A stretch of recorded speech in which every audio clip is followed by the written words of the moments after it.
सच्ची और अच्छी खबर लखनऊ दर्पण न्यूज।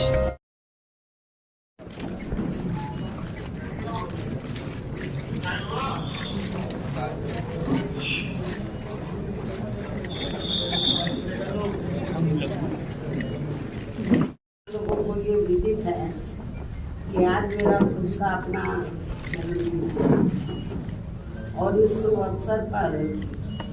सबसे पहले मैं मीडिया बंधुओं को व पूरे देशवासियों को तथा बीएसपी के सभी छोटे बड़े पदाधिकारियों एवं कार्यकर्ता आदि को भी नववर्ष 2025 की हार्दिक बधाई एवं शुभकामनाएं देती हूँ। साथ ही कुदरत से ये भी कामना करती हूँ कि अपने देश में ये नववर्ष इन सभी की जिंदगी में खूब तरक्की है। इस कामना के साथ ही अब मैं अपने जन्मदिन के संबंध में ये कहना चाहूँगी कि नववर्ष के पहले महीने में ही अर्थात आज के ही दिन दिनांक 15 जनवरी को पूरे देश भर में पार्टी के लोग मेरा जन्मदिन विशेषकर इसे जन कल्याणकारी दिवस पीपल्स वेलफेयर डे के रूप में मनाते हैं और इस दौरान उन जन कल्याणकारी योजनाओं के बारे में अपने लोगों को बताते हैं जिन्हें यहाँ यूपी में 4 बार मेरे नेतृत्व में रही बीएसपी की सरकार में शुरू व लागू भी किया गया, जिनसे फिर यूपी के खासकर गरीबों,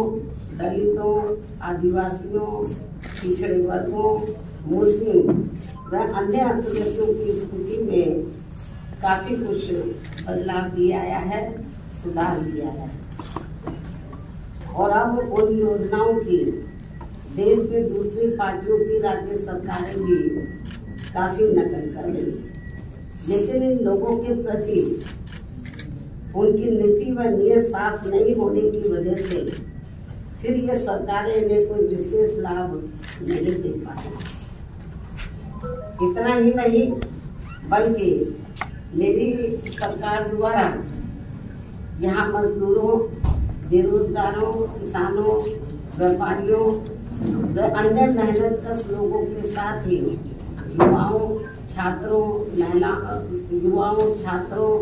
महिलाओं, बुजुर्गों एवं विकलांगों आदि के हितों में भी अनेकों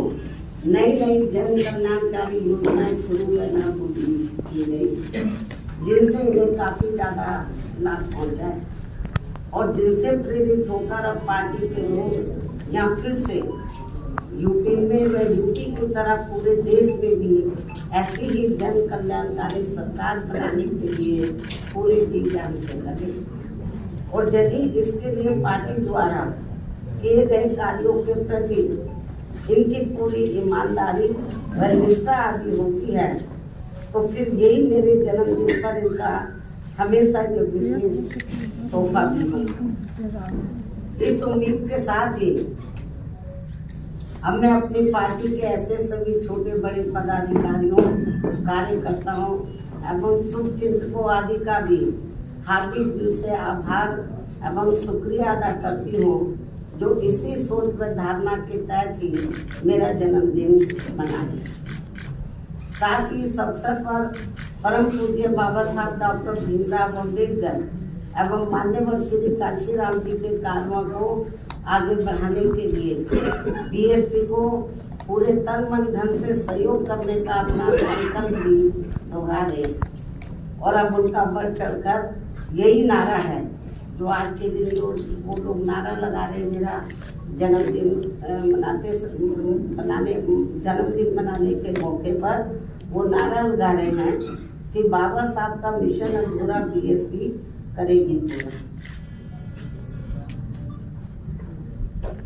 मान्य बहन करेगी पूरा, खूब नारे लगा रहे हैं जो बड़े बड़े पूंजीपतियों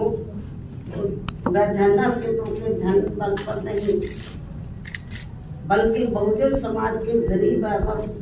अन्य स्वाभिमानी मेहनत कर समाज के लोगों के खून पसीने की कमाई के अंशदान से ही पूरा होगा। ये नारा तो लगाने है, नारा लगाने से काम नहीं चलेगा, तो उसके लिए उनको हर क्षेत्र में एफर्ट्स भी करने होंगे। इसके साथ ही अब मैं अपने जन्मदिन के इस खास मौके पर भी देश में विशेषकर अनुसूचित जाति, जनजाति एवं अन्य पिछड़े वर्गों में समय समय पर जन्मे अपने उन सभी महान संतों, गुरुओं व महापुरुषों में भी खासकर महात्मा ज्योतिबा फूले, श्री छत्रपति शाहू जी महाराज, श्री नारायणा गुरु, परम पूज्य बाबा साहब डॉक्टर भीमराव अम्बेडकर एवं मान्यवर श्री कांशीराम जी आदि को भी पूरे तय दिल से नमन एवं आदर सत्कार करती हूँ, जिन्होंने अपनी पूरी जिंदगी इन वर्गों के लोगों को अपने पैरों पर खड़ा करने के लिए समर्पित की है, जिनके अधूरे रहे कारवां को आगे बढ़ाने के लिए अब मेरी भी पूरी जिंदगी लगी हुई है, जिससे प्रभावित होकर ही मान्यवर श्री कांशीराम जी के जीते जी से ही पूरे देश में पार्टी के लोग आज के दिन अर्थात हर वर्ष 15 जनवरी को मेरा जन्मदिन काफी उत्साह के साथ वैसे प्रेरणा एवं जन कल्याणकारी दिवस के रूप में बहुत ही गर्व व हर्ष के साथ मनाते हैं। और इस बार भी ये लोग मेरे 69वें जन्मदिन को हमेशा की तरह इसे मिशनरी भावना से जन कल्याणकारी दिवस के रूप में मनाते हैं, जिनकी मैं पूरे तहे दिल से आभारी भी हूँ। और इस मौके पर मैं भी अपनी जिम्मेवारी एवं दायित्व को समझते हुए व निभाते हुए अपनी पार्टी व मूवमेंट के हित में पार्टी के लोगों को हमेशा की तरह इस बात की सावधानी के तौर पर उन्हें ये आगाह करना चाहती हूँ कि पिछले कुछ वर्षों से बीएसपी के विशेषकर दलित बेस वोट को कमजोर करने व उसे तोड़ने के लिए अब यहाँ कांग्रेस, बीजेपी, सपा व अन्य जातिवादी पार्टियां भी आए दिन किस्म किस्म के साम दाम दंड भेद आदि अनेकों हथकंडे इस्तेमाल कर रही है, जिससे इन्हें कदम कदम पर जरूर सावधान रहना है। हालांकि इस मामले में मैं भी इन्हें समय समय पर काफी सचेत करती रहती हूँ, वरना ये सभी जातिवादी पार्टियां इन्हें कभी भी सत्ता में आसीन नहीं होने देंगी और इसके बिना इन्हें बाबा साहब डॉक्टर भीमराव अम्बेडकर के अथक प्रयासों से भारतीय संविधान में मिले कानूनी अधिकारों का सही से पूरा लाभ नहीं मिल सकता है। खासकर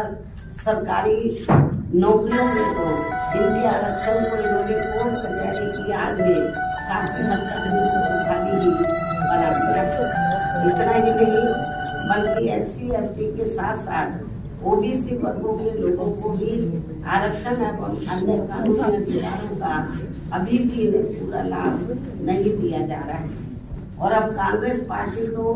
सही समय पर आने पर इनके आरक्षण को ही पूरे तौर से खत्म करने में लगी, जिसका ये ऐलान भी कर चुके हैं। ऐसे में कदम कदम पर कांग्रेसी नेताओं द्वारा संविधान को दिखाना व नीले कपड़े आदि पहनकर किस्म किस्म की नाटकबाजी करना, ये सब यहाँ दलितों एवं अन्य उपेक्षित वर्गों के साथ इनका छलावा व ढोंग नहीं है तो और क्या है। इस पर भी इन लोगों को जरूर ध्यान देना है। जबकि देश में बीएसपी मूवमेंट के कारण दलितों एवं अन्य उपेक्षित वर्गों में परम पूज्य बाबा साहब डॉक्टर भीमराव अम्बेडकर एवं उनके निर्मित किए गए मानवतावादी संविधान के प्रति आई जागृति व सत्ता संघर्ष हेतु आई चेतना आदि के कारण अब विशेषकर दलित एवं आदिवासियों के वोटों को हथियाने में इन सभी विरोधी पार्टियों में उनके चहेते बनने की भी काफी होड़ लगी हुई है, किंतु उनका हक छीनने में अभी भी कोई पार्टी पीछे नहीं। अर्थात ये सभी पार्टियां एक ही थैली के चट्टे बट्टे हैं और जिस प्रकार से जातिवादी सोच व द्वेष के तहत चलकर कांग्रेस पार्टी की सरकारों में बाबा साहब डॉक्टर भीमराव अम्बेडकर सहित बहुजन समाज के अन्य सभी महान संतों, गुरुओं व महापुरुषों का हर स्तर पर उपेक्षा व अनादर किया गया है तथा उनके अनुयायियों की हर स्तर पर अवहेलना की गई है। वह किसी से छिपा नहीं है और ना ही दलित एवं अन्य उपेक्षित वर्गों के लोग उसे कभी भुला सकते हैं। और इस मामले में भाजपा व उनकी सरकारें भी कोई पीछे नहीं है, बल्कि जिस प्रकार से इस पार्टी के वरिष्ठ मंत्री ने संसद में बाबा साहब का अपमान किया है और उसका अभी तक भी उन्होंने पश्चाताप नहीं किया है, तो उससे अब इन वर्गों में इस पार्टी के प्रति रोष व आक्रोश कभी भी कम होने वाला नहीं है। चाहे इनके वोटों के लिए ये पार्टी आए दिन कितने भी अभियान क्यों न चलाती रहे, और इस मामले में घोर जातिवादी चाल चरित्र व चेहरे वाली समाजवादी पार्टी भी विशेषकर दलित वोटों के स्वार्थ में अपना रूप थोड़ा बदला दिखाने के लिए आए दिन किस्म किस्म के हथकंडे इस्तेमाल करने में लगी रहती है। जबकि यूपी में इनकी सरकार में दलितों के प्रति अन्याय, अत्याचार व इनके महापुरुषों का हुआ अपमान आदि को भला कौन भुला सकता है। इससे ये स्पष्ट है कि बाबा साहब एवं उनके संविधान तथा उनके द्वारा मिले आरक्षण व अन्य संवैधानिक अधिकारों को लेकर दलितों एवं अन्य उपेक्षित वर्गों की राजनीतिक शक्ति बीएसपी से ही बन पाई है, किंतु इनके वोटों के स्वार्थ के लिए कांग्रेस, बीजेपी व सपा आदि अब आसानी से कामयाब होने वाली नहीं है, जिसके लिए ये पार्टियां आए दिन किस्म किस्म के हथकंडे भी इस्तेमाल कर रही है, जिनसे इन लोगों को हमेशा सावधान रहना है। हालांकि इन वर्गों के साथ साथ अन्य सभी मामलों में भी केंद्र व राज्य सरकारों की अधिकांश चल रही गलत नीतियों एवं गलत कार्य प्रणाली की वजह से ही अब देश की जनता काफी ज्यादा दुखी व परेशान भी है, जो ये आए दिन ऐसी सरकारों के विरुद्ध काफी आवाज भी उठा रहे हैं, जिनसे भी अब कोई हल नहीं निकल पा रहे हैं। ये भी बड़ी चिंता की बात है। रोटी रोजी के नए नए नियम कानून बनाकर उनकी आड़ में भी यहाँ बेरोजगारों को वर्षों तक नौकरियों से वंचित रखा जा रहा है। फिर चुनाव में उनका मुंह बंद करने के लिए इनको किस्म किस्म के लुभावने वायदे कर दिए जाते हैं, जिनसे इन्हें अभी तक कुछ भी हासिल नहीं हो पा रहा है। जबकि यूपी में हमारी पार्टी की 4 बार रही सरकार में हमने खासकर गरीब एवं बेरोजगार लोगों को किस्म किस्म के लुभावने वायदे न करके उन्हें सरकारी व गैर सरकारी क्षेत्रों में बड़ी संख्या में रोटी रोटी के साधन उपलब्ध कराए हैं, जिनसे आप सभी अवगत हैं। लेकिन दुख इस बात का है कि चुनाव में भोली भाली जनता अपनी पार्टी के इन सब कार्यों को भुलाकर विरोधी पार्टियों की गारंटी व लुभावने वायदों आदि के बहकावे में आकर पुनः ऐसी सरकारों को सत्ता में ले आते हैं जिनकी शुरू से ही कथनी व करने में काफी अंतर रहा है। इसके साथ साथ देश में दलितों, आदिवासियों व अन्य पिछड़े वर्गों को अब खासकर सरकारी नौकरियों में उन्हें आरक्षण का भी पूरा लाभ नहीं मिल पा रहा है, अर्थात अब इनकी ये सुविधा ना के बराबर ही रह गई है। मुस्लिम व अन्य धार्मिक अल्पसंख्यक समाज के लोग भी हर मामले में अब अपने आप को काफी असुरक्षित ही महसूस कर रहे हैं, जिससे इनका विकास भी रुका हुआ है। केंद्र व राज्य सरकारों की भी गलत आर्थिक नीतियों के कारण आए दिन देश में गरीबी, बेरोजगारी एवं महंगाई, ये थोड़ा दरवाजा खोल दो, खांसी आ रही है मीडिया को तो थोड़ा खोल दो। आए दिन देश में गरीबी, बेरोजगारी एवं महंगाई आदि भी काफी ज्यादा बढ़ रही है, जिससे विशेषकर यहाँ गरीब एवं मध्यम वर्ग के लोग सबसे ज्यादा परेशान व दुखी हुई हैं। ऐसे में अब मैं अपने जन्मदिन के मौके पर सर्व समाज के लोगों में से खासकर दलित एवं अन्य उपेक्षित वर्गों के लोगों से यही कहना चाहती हूँ कि इन्हें अपनी सभी समस्याओं से छुटकारा पाने के लिए अब बाबा साहब डॉक्टर भीमराव अम्बेडकर एवं मान्यवर श्री कांशीराम जी आदि के बताए हुए रास्तों पर ही चलना होगा, वरना इनकी जिंदगी सदियों पुरानी या गुलाम व लाचारी बनकर रह जाएगी। जिससे बचने के लिए अब इन वर्गों के लोगों को एकजुट होना व सत्ता में आना बहुत जरूरी है। साथ ही इसके लिए इनको कांग्रेस, बीजेपी व अन्य जातिवादी पार्टियों के सभी हथकंडों से भी हमेशा ही सावधान रहना है, जिनके बारे में समय समय पर मैं खुद भी अपने लोगों को सचेत करती रहती हूँ। और अब मेरा यही कहना है कि यदि हमारी पार्टी के लोग हर स्तर पर सावधानी बरतते हुए अपनी पार्टी व मूवमेंट को आगे बढ़ाते हैं, साथ ही समय समय पर जो भी इन लोगों को पार्टी से संबंधित जरूरी कार्य व दिशा निर्देश आदि दिए जाते हैं और यदि वे समय से उन पर पूरी ईमानदारी व निष्ठा से अमल करते हैं और अपनी पार्टी व मूवमेंट को हर चुनौती का मुकाबला करके उसे आगे बढ़ाते हैं तथा सत्ता में भी लाते हैं, तो तभी फिर ये अपने लोग विकसित हो सकते हैं तथा वे आत्मसम्मान एवं स्वाभिमान की भी जिंदगी व्यतीत कर सकते हैं, जो इस समय बहुत जरूरी भी है। इन्हीं जरूरी बातों के साथ ही अब मैं हर वर्ष की तरह इस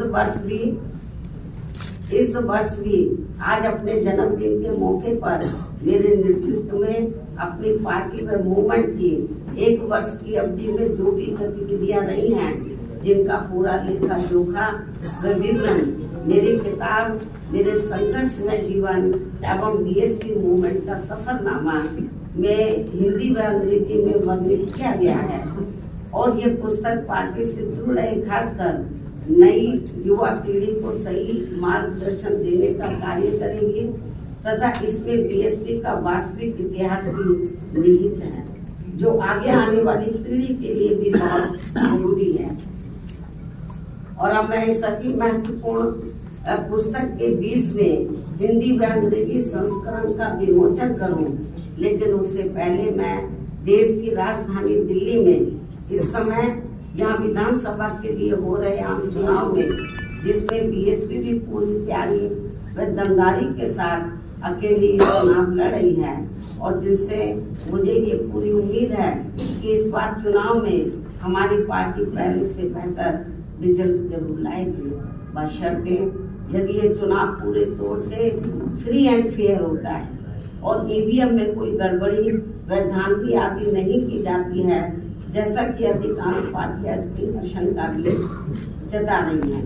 साथ ही आप लोगों को ये भी मालूम है कि इस चुनाव में दिल्ली में जो असेंबली का चुनाव हो रहा है, इस चुनाव में कांग्रेस, बीजेपी व आम आदमी पार्टी पूर्व की तरह इस बार भी जनता को अनेकों लुभावने वायदे व गारंटी आदि देकर ये चुनाव लड़ रही है, जिसमें काफी होड़ मची हुई है। जबकि इन पार्टियों ने यहाँ कई बार सत्ता में रहकर अपने किसी भी चुनावी वायदे को पूरा नहीं किया है। इतना ही नहीं बल्कि दिल्ली में अपनी रोटी रोजी के लिए बड़ी संख्या में खासकर नजदीक के राज्यों से और उसमें भी यूपी व बिहार से आकर अधिकांश झुग्गी झोपड़ियों में बसे लोगों के साथों या इन सभी विरोधी पार्टियों की रही सरकारों ने हर स्तर पर इनके साथ काफी सोचीला रवैया अपनाया है। कोरोना काल में तो इनके साथ काफी बुरा बर्ताव किया गया है, जिसकी जानकारी आप सभी को है। इसके साथ ही दिल्ली के गवर्नेंस को लेकर आप पार्टी की दिल्ली सरकार व केंद्र सरकार भी कोई कम नहीं है और कांग्रेस पार्टी तो इन दोनों की जननी है, जबकि व्यापक जनहित व जन कल्याण के मामले में सर्व समाज का हित बीएसपी में ही निहित व सुरक्षित है, ये सभी जानते हैं। और इसलिए दिल्ली विधानसभा चुनाव में सभी लोग बहुत सोच समझकर अपना वोट करें तो ये उचित होगा। हालांकि दिल्ली के करोड़ों लोगों की रोटी रोजी, हर प्रकार की सुख शांति, कानून व्यवस्था व अन्य बुनियादी सुविधाओं संबंधी देखभाल आदि के मामलों में केंद्र व दिल्ली राज्य सरकार की अलग अलग कानूनी जिम्मेदारियां हैं, जिसके अभाव को लेकर कोई सरकार अपने आप को दोष मुक्त नहीं कर सकती है। इसके बावजूद संकीर्ण राजनीति व चुनावी स्वार्थ के कारण आप भाजपा आदि का रवैया जन व देश हित से परे गंभीर आरोप प्रत्यारोप व एक दूसरे को जन विरोधी साबित करने का ही ज्यादा है। साथ ही आए दिन की जा रही नफरती व भड़काऊ पोस्टरबाजी आदि पर चुनाव आयोग को तत्काल सख्त कार्रवाई करना बहुत जरूरी है तथा इस चुनाव को आप भाजपा व कांग्रेस के लुभावने वादों आदि से भी बचाना होगा। ऐसे में दिल्ली की जनता अगर आप व केंद्र सरकार एवं कांग्रेस पार्टी आदि से मुक्ति चाहती है तो उनको बड़े सुधार की तरफ अर्थात अम्बेडकरवादी बीएसपी को चुनाव में समर्थन करना व उसके उम्मीदवारों को जिताना बहुत जरूरी है। तभी फिर भारतीय संविधान के मूल निर्माता व खासकर SC, ST व OBC वर्गों के मसीहा परम पूज्य बाबा साहब डॉक्टर भीमराव अम्बेडकर के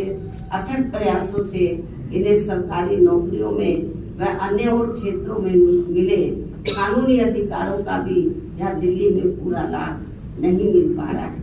इन्हीं की तरह ही यहाँ मुस्लिम समाज व अन्य अकलियतों को भी स्थिति कोई खास ठीक नहीं है। इसलिए अब इन लोगों को यहाँ ऐसी सभी विरोधी पार्टियों को फिर से आजमाने की जरूरत नहीं है। अर्थात अब इन्हें सत्ता में आने से जरूर रोकना होगा,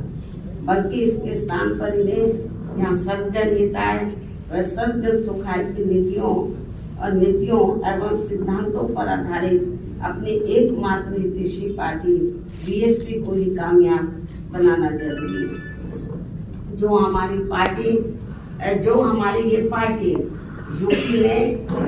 बीएसपी की 4 बार रही सरकार की तरह ही यहाँ दिल्ली में भी सर्वजन हिताय व सर्वजन सुखाय की नीतियों एवं सिद्धांतों पर आधारित ही सरकार चलाएगी, जिसके लिए मेरे दिशा निर्देशन में यहाँ पार्टी के यानी कि दिल्ली में, जिसके लिए मेरे दिशा निर्देशन में यहाँ पार्टी के नेशनल कोऑर्डिनेटर श्री आकाश आनंद के नेतृत्व में पार्टी दिल्ली यूनिट के लोग तथा अन्य वरिष्ठ पदाधिकारी भी पूरे जी जान से लगे हैं। और ऐसा हो जाने पर ही तभी फिर यहाँ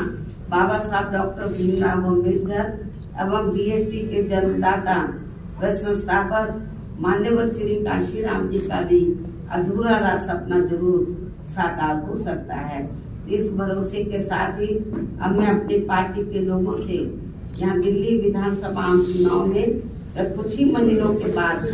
फिर बिहार प्रदेश में भी होने वाले विधानसभा आम चुनाव में अपनी पार्टी का बेहतर रिजल्ट लाने की पुरजोर अपील करती हूँ।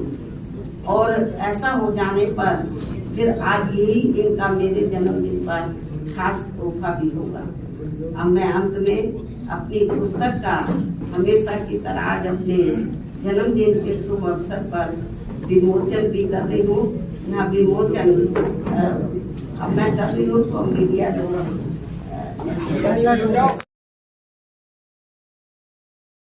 वरना मैं आप लोगों से यही रजा लेती हूँ। धन्यवाद। जय हिंद व जय भारत।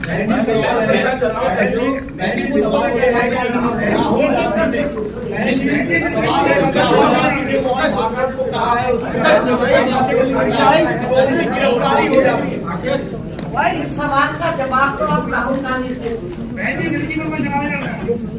आपको इसके बारे में मैं प्रेस मीडिया के जरिए अपनी बात स्पष्ट कर दी। बहन जी, मिल्कीपुर विधानसभा उपचुनाव में बीजेपी और सपा दोनों दलित वोट पर काफी फोकस करी हुई है। बीजेपी ने भी अपना कैंडिडेट दलित उतारा है। रिजर्व सीट तो दलित उतारेंगे नहीं, आसी समाज के लोग। ठीक है, इसके बारे में